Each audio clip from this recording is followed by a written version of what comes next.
talk to me a little bit about that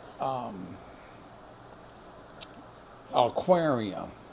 This supposed to 90 some $1 million, and they said that that's still not enough. They're looking for more money to build this aquarium over there by the inner harbor, over there by Destiny Mall.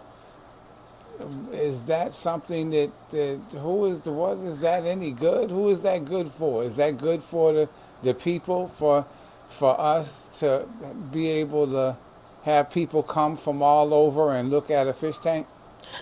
Well, from what I've learned, right, just in this journey so far, is that before you decide to go outside to entertain anybody else, it's always a really good idea to make sure you have a solid foundation and your home front and your fire is clear.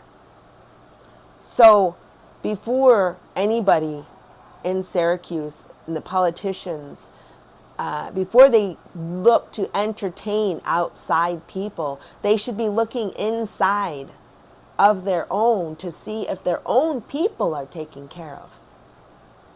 Because if they're not taken care of, then you're wasting money to entertain outside people. Why? We have homeless.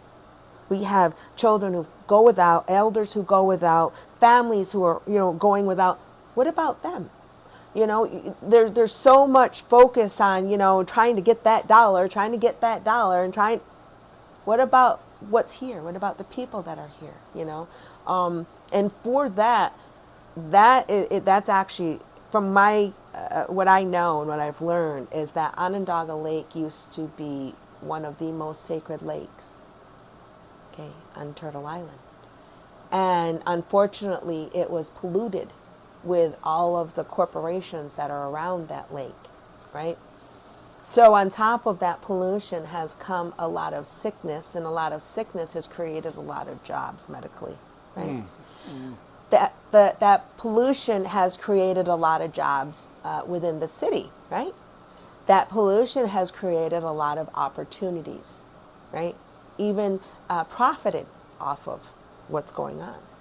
So right where the amphitheater is, that's actually the worst one, and yet they still promote that like it's okay. And people go there and watch these concerts that are this is $1 million facility that was actually built on toxic waste.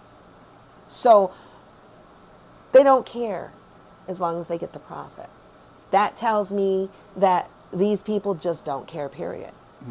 Because if these mayors cared, they'd have done something about the homelessness. They'd have done something about all of this stuff that's already happened. You'd have cleaned up that lake. You'd have made every effort. You'd make sure that this city is good. And this city is not good.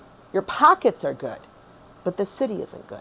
So for me, being that that's only down the street, okay, that we're not talking about another town over. We're not talking about another state. We're talking it's only down the street. I grew up here.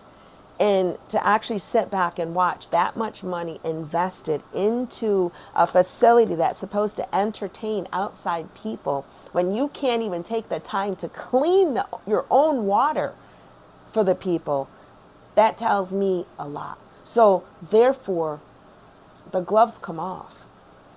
So when we go at them to stop the construction of this aquarium, I don't want no cried rivers. I don't want nobody complaining to me about I don't want to hear it. Because how many people are running to try to clean it up? How many people care about, that water and water is life? Obviously not enough people to really care that there is a $90 million aquarium going in over there. So it won't happen.